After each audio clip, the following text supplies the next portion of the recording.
Red Alert. Red Alert at Infowars.com and PrisonPlanet.com. And maybe every 6 months or so, we issue a Red Alert or a Maximum Alert, as I sometimes call them. We've issued 2 in the last 2 days. The first one was Maximum Alert, U.S. troops now occupying America. All over the country, from the East Coast to the West Coast and every major state, videos are pouring in of regular Army, regular Marines, National Guard, Air Force, National Guard, Army, Marine Corps Reserve, running illegal checkpoints all over the country, pulling people out of cars, shutting down highways, pointing guns at people. They are locked and loaded. They are armed. And there's just massive activity going on under NORTHCOM. Open announcements of 379,000 troops to be phased in the next year on the streets of your town and city. The Pentagon told Congress they're going to even be in small towns. They're going to be merging in with your local police. It's high treason, absolute red dawn. Now, that said, I openly announced I was sending my crew to the G20. They openly went out because Defense Link and the Pentagon reported that at a National Guard base, they were massing 2,500 Army National Guard, Air Force Guard, MPs, regular Army MPs, and Air Force MPs. That's in the Defense Link articles. And so we drive up the front gate, as I've done many times at other events, and said, we'd like to talk to your information officer about where you're going to be deployed, what your mission is. And I'm going to tell the story later in the show, and I did call and talk to the Pittsburgh County Police in the county that Pittsburgh's in. It's absolutely horrible what happened. They called the rent-a-car place off the license plate on the car because they went to the front gate, and they basically got the cell phone number and information for Jason Douglas, one of our team members, and called him up and basically said, we know you're a terrorist and you're going to be on the terror list for the rest of your life, and was basically laughing about it. And it just really hit me. This is the essence of tyranny. The essence of tyranny of, ha-ha, I'm putting you on the dissident list. You've got to wear the yellow star. And they love it. They love it. To say that my life and all of our lives living in this bizarre civilization on this tiny planet, but all of our lives are like an episode of The Twilight Zone. But in the last 24 hours, it's really gotten weird. Headline, ladies and gentlemen, up on Infowars.com and PrisonPlanet.com. We're going to have a more detailed report later today. I wrote this up with Aaron Dykes last night and then integrated it in with the basic account of our 3 Infowars crew members in Pittsburgh, Pennsylvania for the G20 summit.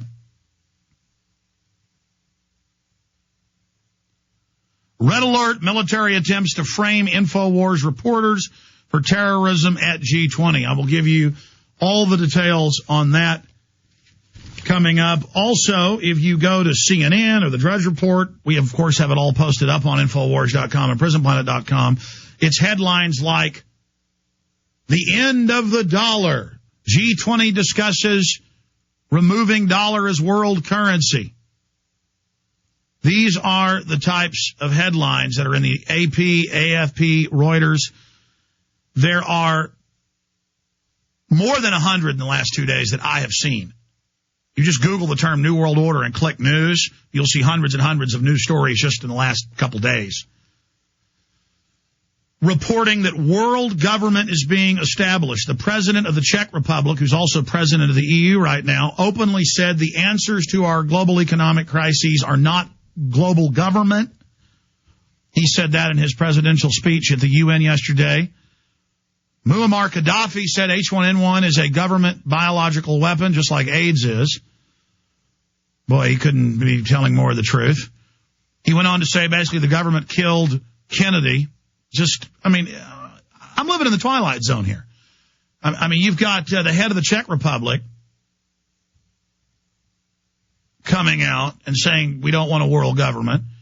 You've got Gaddafi running around talking about the JFK assassination and H1N1. And then on top of all that, a little more than a month ago, I'm sitting there at Charlie Sheen's house. I even meant to talk about this on air, but I didn't know how to handle it, and I didn't know how to broach it with listeners.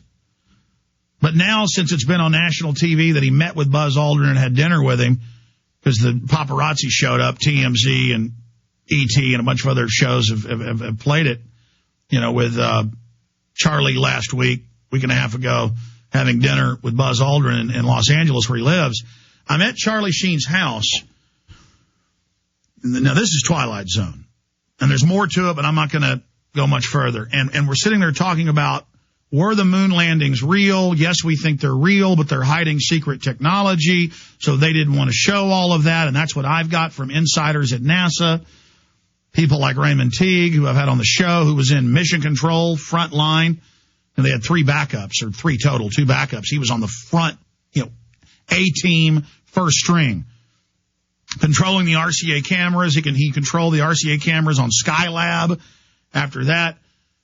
And I'm going, yes, the intel I've got is that they're covering up massive water on the moon, and that it basically covers the entire surface under a permafrost a few feet under the ground.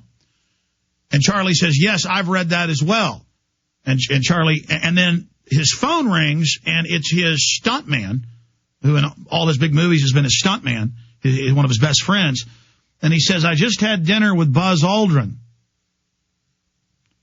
This is before Charlie ever met Buzz Aldrin, went to dinner with him. You're not going to believe this. It's going to be coming out in the next month, but it's top secret.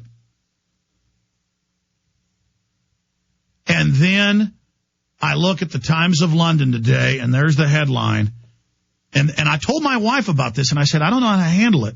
And I think I even mentioned when I got back, big news on the moon coming out, but I didn't want to. I probably should have, but I was so focused on Charlie about to go public with 9/11, and that was a secret at the time, and a lot of other things we're doing behind the scenes that'll remain secret for some time. And then I turn on the Drudge Report this morning. India's lunar mission finds evidence of water on moon, covering most of the surface, Times of London. I mean, imagine what Buzz Aldrin knows. He's talking about that monolith on the moon of Mars. He comes on my show, and we later talked to his publicist. She's like, oh, yeah, Buzz knows who you are. Buzz likes what you're doing. When I called the Pittsburgh police up, called the number back that they called up trying to frame our employees, trying to set them up, the guy goes, I know who you are, Alex. I know who you were before I Googled you.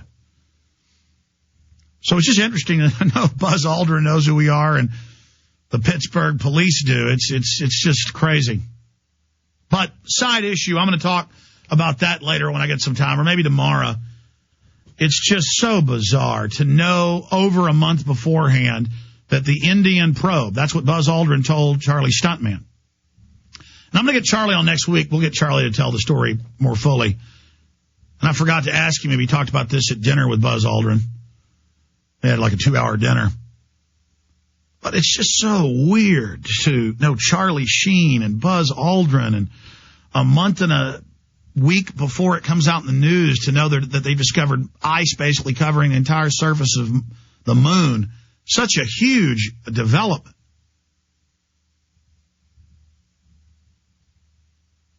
It's just crazy. And to have the Army lie to the police and tell them all these lies about what my employees were doing. Remember how they arrested that woman in New York because she went to an Army base and was asking them if they were a designated FEMA camp, and they arrested her? And she was a mother of 3, no criminal record, pretty wealthy.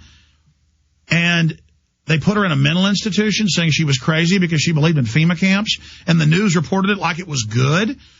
I mean, I guess we're blessed they didn't just grab my employees and put them in a mental institution. They pulled up at the Armory and said, we'd like to talk to your public information officer about the Defense Link press release you put out. And then they said, you're not real media. We've never heard of Infowars, or that you're on the radio in Austin, or KLBJ, or Channel 10. And then we want to talk to your boss. We want to talk to your producer or editor. They kept calling it like it was a newspaper. We never said we were a newspaper. We said we were TV with cameras. And so they call me on the cell, and they go, here you go, sir. Here's Alex Jones, our boss. And the guy starts laughing, going, that could be anybody. Maybe come back tomorrow. Maybe we'll talk to you. So I hear them leave, and they go, okay. I go, well, go interview troops downtown, which they've now done, and go interview police and ask them about posse comitatus, which they've now done. And then, I'm talking to Du as he gets in the car and drives off. Well, they get a call at their hotel. Hi, Alamo rental car. You got bad brakes on that car. We need you to bring that back in. We're going to give you 2 free days for the trouble. And by then, they'd locked down downtown Pittsburgh.